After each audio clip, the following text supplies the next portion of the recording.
வணக்கம். இது ஈரோப் தமிழின் மதிய நேர பிரதான செய்திகளுடன் இணைந்திருக்கும் நான் நோமிகா சாந்தகுமார். விரிவான செய்திகளுக்கு செல்லும் முன்னராக முதலில் தலைப்புச் செய்திகள். அனுர் அரசை விரட்டியடிக்க வேண்டும் என்கின்றார் முன்னாள் அமைச்சர் சரத் வீரசேகர. முன்னாள் ஜனாதிபதி ரணில் விக்ரமசிங்கவுக்கும் எதிர்க்கட்சித் தலைவர் சஜித் பிரேமதாசவுக்கும் இடையில் மிக விரைவில் முக்கிய சந்திப்பு. அனுர் அரசின் புதிய சட்ட நடைமுறையால் பலர் அதிரடி கைது. தையிட்டி திசவிகாரைக்கு எதிராக மீண்டும் வெடிக்கும் பாரிய போராட்டம். தேர்தல் பதிவு திருத்த பணிகள் இன்று முதல் ஆரம்பம். ஜனாதிபதி செயலகம் முன்பாக சாகும் வரை உண்ணாவிரத போராட்டம் முன்னெடுப்பு. கிழக்கு காங்கோவில் நடந்த கொடூரம், 200க்கும் மேற்பட்டோர் பலி. இனி தொடர்பென விரிவான செய்திகள்.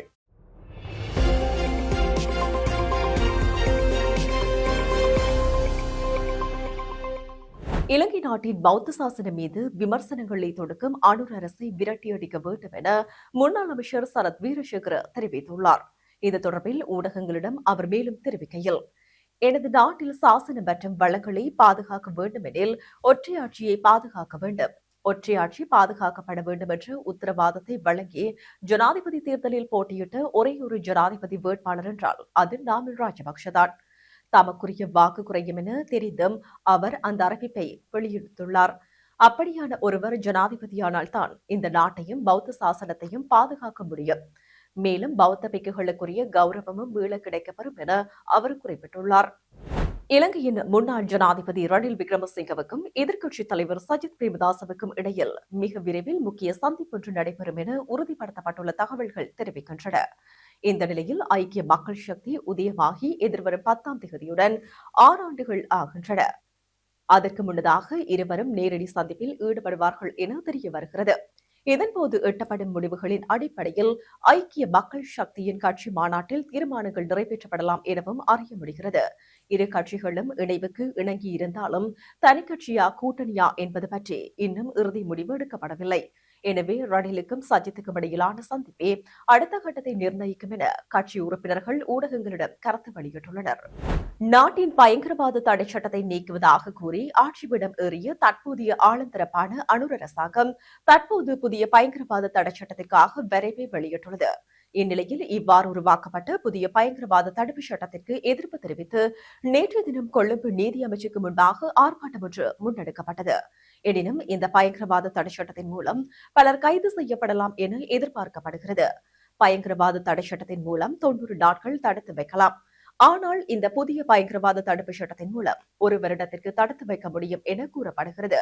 தற்போது நடைமுறையில் உள்ள பயங்கரவாத தடை சட்டத்துக்கு பதிலாக கொண்டுவரப்பட்டுள்ள அரசை பயங்கரவாதத்தில் இருந்து பாதுகாக்கும் சட்டவரைவு தொடர்ந்தும் பாதுகாப்பு துறையினருக்கு அதீத அதிகாரங்களை வழங்கும் சட்டவரைவாக காணப்படுகிறது. தற்போது பெரும் சர்ச்சையை ஏற்படுத்தியுள்ள தரம் 6 கல்வி தொகுதி தொடர்பில் பயிற்சி அளிக்கப்பட்ட ஆசிரியர்களிடமும் வாக்குமூலங்களை பெற்று அது தொடர்பான விசாரணைகளை விரைவில் முடிக்குமாறு ஹங்கோடவில் நீதவான் ருவந்திகா மாரசிங்க குற்றப்புலனாய்வு திணைக்களத்திற்கு உத்தரவு பிறப்பித்துள்ளார். இந்த நிலையில் விசாரணைகளின் முன்னேற்றம் குறித்து குற்றப்புலனாய்வு திணைக்களம் நீதிமன்றத்திற்கு அறிவித்த போதே நேற்றைய தினம் இந்த உத்தரவு பிறப்பிக்கப்பட்டுள்ளது. புதிய கல்வி சீர்திருத்தங்களின் கீழ் தரம் 6 ஆங்கில பாடத்தொகுதியில் சிறுவர்களுக்கு பொருத்தமற்ற இணையதளம் ஒன்றின் பெயர் குறிப்பிடப்பட்டுள்ளமை தொடர்பில் குற்றப்புலனாய்வு திணைக்களம் விசாரணைகளை மேற்கொண்டு வருகிறது.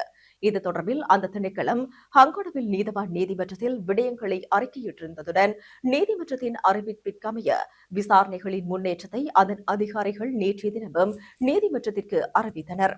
அத்துடன் இந்த வழக்கில் இடையீட்டு தரப்பு சார்பாக ஆஜரான ஜனாதிபதி சட்டத்திரணி மைத்ரி குணரத்ன குற்றப்புலனாய்வு திணைக்களம் விசாரணைகளை மந்தகதியில் முன்னெடுப்பதாக குற்றம் சுமத்தியுள்ளார்.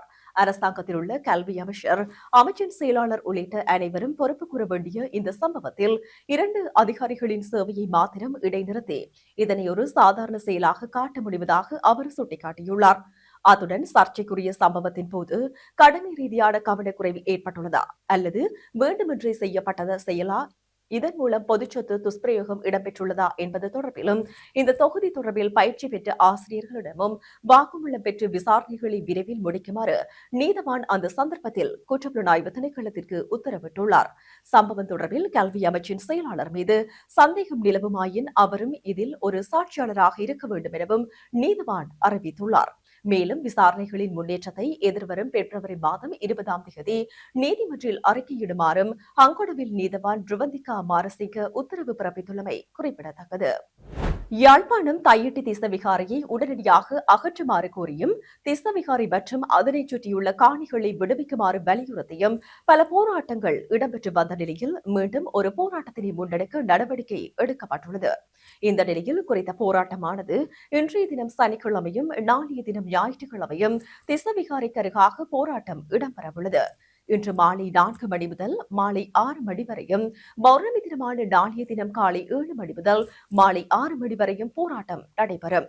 மேலும் குறித்த போராட்டத்தில் அனைத்து தமிழ் கட்சிகள், பொது அமைப்புகளின் பிரதிநிதிகள் மற்றும் பொது மக்களின் அனைவரையும் கலந்து கொண்டு ஆதரவு வழங்குமாறு போராட்ட ஏற்பாட்டாளர்கள் அழைப்பு விடுத்துள்ளமை குறிப்பிடத்தக்கது. தேர்தல் பதிவு திருத்த பணிகள் இன்று முதல் மீண்டும் ஆரம்பிப்பதற்கு திட்டமிடப்பட்டுள்ளது. இந்த நிலையில் இந்த ஆண்டு திருத்த பணியின் ஒரு பகுதியாக கிராம அலுவலர்கள் ஒவ்வொரு வீட்டிற்கு வருகை தர மாட்டார்கள் என தெரிவிக்கப்பட்டுள்ளது. அதன்படி தங்கள் வசிப்பிடங்களில் ஏதேனும் மாற்றம் செய்த நபர்கள் அந்தந்த பகுதிக்குரிய கிராம சேவை உத்தியோகத்தர்களிடம் நேரில் தெரிவிக்க வேண்டும் என தெரிவிக்கப்பட்டுள்ளது. தற்காலிக ஆசிரியர் நியமனங்களை நிரந்தரமாக்குமாறு வலியுறுத்தி ஆசிரியர் அபிவிருத்தி உத்தியோகத்தர்களால் ஜனாதிபதி செயலகம் முன்பாக சாகும் வரை உண்ணாவிரத போராட்டம் முன்னெடுக்கப்பட்டு வரும் நிலையில் வெள்ளிக்கிழமை நேற்றைய தினமும் 5வது நாளாக குறித்த போராட்டம் முன்னெடுக்கப்பட்டிருந்தது. இந்த நிலையில் கடந்த 7 வருடங்களாக பாடசாலைகளில் கற்பித்தல் பணிகளில் ஈடுபட்டுள்ள தமக்கு ஆசிரியர் சேவையில் முறையான அந்தஸ்து வழங்கப்பட வேண்டும் என கூறி ஜனவரி மாதம் 26ஆம் தேதி முதல் இந்த போராட்டத்தில் ஈடுபட்டுள்ளனர். எதிர்க்கட்சியை சேர்ந்த அரசியல்வாதிகளும் சிவில் அமைப்புகளும் போராட்ட களத்துக்கு வந்து எமக்கு ஆதரவாக நின்ற போதிலும் அரசு தரப்பினர் எம்மை பொருட்படுத்தவில்லை என்றும் இதுவரை எந்தவித சாதகமான பதிலையும் வழங்கவில்லை எனவும் அவர்கள் கவலை வெளியிட்டுள்ளனர். தமது ஆசிரியர் பணிக்கான தகுதிகள் இருந்தும் தங்களை அபிவிருத்தி உத்தியோகத்தர்கள் என்ற வரையறைக்குள் வைத்திருப்பது அநீதியானது என போராட்டக்காரர்கள் சுட்டிக்காட்டுகின்றனர். கல்வி அமைச்சின் அதிகாரிகள் மற்றும் சில அரசியல் பிரதிநிதிகள் தேர்வு மூலமே நியமனம் வழங்கப்படும் என பிடிவாதமாக இருப்பதால் இந்த போராட்டம் தொடர்கிறது. போராட்டக்காரர்கள் கடும் உடல் உபாதைகளுக்கு மத்தியிலும் தமது நியமனம் உறுதிப்படுத்தப்படும் வரை களத்தை விட்டு நகரப்போவதில்லை என திட்டவட்டமாக அறிவித்துள்ளனர். இந்த நிலையில் உண்ணாவிரதத்தில் ஈடுபடுபவர்களின் உடல்நிலை மோசமடைந்து வரும் நிலையில் நேற்றைய தினமும் ஒருவர் வைத்தியசாலையில் அனுமதிக்கப்பட்டார். ஏற்கனவே போராட்டத்தில் ஈடுபட்டிருந்த பெண்ணொருவர் உட்பட 3 பேர் வைத்தியசாலையில் அனுமதிக்கப்பட்டுள்ளதுடன் 2 தொடர்ந்தும் சிகிச்சை பெற்று வருகின்றனர். தற்போது ஒருவர் மாத்திரம் தொடர்ந்தும் இந்த உண்ணாவிரத போராட்டத்தில் ஈடுபட்டு வருவதுடன் ஏனையோரும் உண்ணாவிரத போராட்டத்தில் ஈடுபட தயாராக உள்ளதாக போராட்டக்காரர்கள் தெரிவிக்கின்றனர். கொங்கோவில் சுரங்கம் இடிந்து விழுந்து 200க்கும் மேற்பட்டோர் பலியானதாக சர்வதேச ஊடகங்கள் செய்தி வெளியிட்டுள்ளன.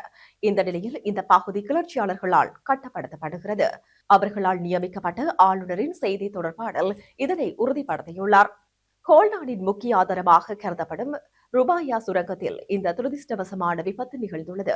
உலகின் ஹோல்டன் ஹனிம தேவையில் சுமார் 15% ருபாயா சுரங்க உற்பத்தி செய்வதாக கூறப்படுகிறது. இந்த சுரங்கம் 2024 முதல் கிளர்ச்சி குழுவின் கட்டுப்பாட்டில் உள்ளமை சுட்டிக்காட்டத்தக்கது. ஸ்டேலில் வசிக்கும் இலங்கையர்கள் அனைவரும் மிக அவதானத்துடனும் பாதுகாப்புடனும் செயற்பட வேண்டும் என எச்சரிக்கை விடுக்கப்பட்டுள்ளது. இந்நிலையில் மத்திய கிழக்கு பிராந்தியத்தில் ஏற்பட்டுள்ள அசாதாரண பாதுகாப்பு சூழ்நிலைகளை கருத்தில் கொண்டு மிகுந்த அவதானத்துடன் இருக்குமாறு ஸ்டேலில் உள்ள இலங்கை தூதரகம் கோரிக்கை விடுத்துள்ளது. அத்துடன் எந்தவொரு ஆபத்தான நிலைமையையும் எதிர்கொள்வதற்கு ஸ்டேலிய பாதுகாப்பு படைகள் தயாராக உள்ளன. இது தொடர்பாக மேலதிக அறிவுறுத்தல்களையும் ஆலோசனைகளும் ஸ்டேலிய பாதுகாப்பு அமைச்சு அவ்வப்போது வெளியிட்டு வருவதாக தெரிவிக்கப்படுகிறது. ஏவுகணை தாக்குதல்கள் போன்ற அவசர நிலைகள் ஏற்பட்டால் அது குறித்த தகவல்கள் உடனுக்குடன் உங்களது ஸ்மார்ட் கையடக்க தொலைபேசி அனுப்பி வைக்கப்படும். அபாய எச்சரிக்கை சத்தம் கேட்டால் உடனடியாக அருகிலுள்ள பாதுகாப்பு அறைகளுக்கு சென்று தஞ்சமடையுமாறு அறிவுறுத்தப்பட்டுள்ளது. தற்போதைய பாதுகாப்பற்ற சூழ்நிலையை கருத்தில் கொண்டு இன்று முற்பகல் 10 மணி முதல் பிற்பகல் 2 மணி வரை இலங்கை தூதரகம் திறந்திருக்கும் என அறிவிக்கப்பட்டுள்ளது. மேலும் குறித்த கால பகுதியில் மக்கள் தங்களது தூதரக சேவைகளை பெற்றுக் கொள்ள முடியும். மேலதிக தகவல்களுக்கு பொதுமக்கள் தொடர்ச்சியாக தூதரகத்தின் அறிவிப்புகளை பின்பற்றுமாறு கேட்டுக் கொள்ளப்படுகிறீர்கள். செய்திகளின் நிறைவாக மீண்டும் தலைப்புச் செய்திகள். அனுர் அரசை விரட்டியடிக்க வேண்டும் என்கின்றார் முன்னாள் அமைச்சர் சரத் வீரசேகர. முன்னாள் ஜனாதிபதி ரணில் விக்ரமசிங்கவுக்கும் எதிர்க்கட்சித் தலைவர் சஜித் பிரேமதாசவுக்கும் இடையில் மிக விரைவில் முக்கிய சந்திப்பு. அனுர் அரசின் புதிய சட்ட நடைமுறையால் பலர் அதிரடி கைது. தையிட்டி திஸ்ஸவிகாரைக்கு எதிராக மீண்டும் வெடிக்கும் பாரிய போராட்டம். தேர்தல் பதிவு திருத்த பணிகள் இன்று முதல் ஆரம்பம். ஜனாதிபதி செயலகம் முன்பாக சாகும் வரை உண்ணாவிரத போராட்டம் முன்னெடுப்பு. கிழக்கு கொங்கோவில் நடந்த கொடூரம், 200க்கும் மேற்பட்டோர் பலி. இத்துடன் ஈரோப் தமிழின் மதிய நேர பிரதான செய்திகள் நிறைவு பெற்றன. வணக்கம்.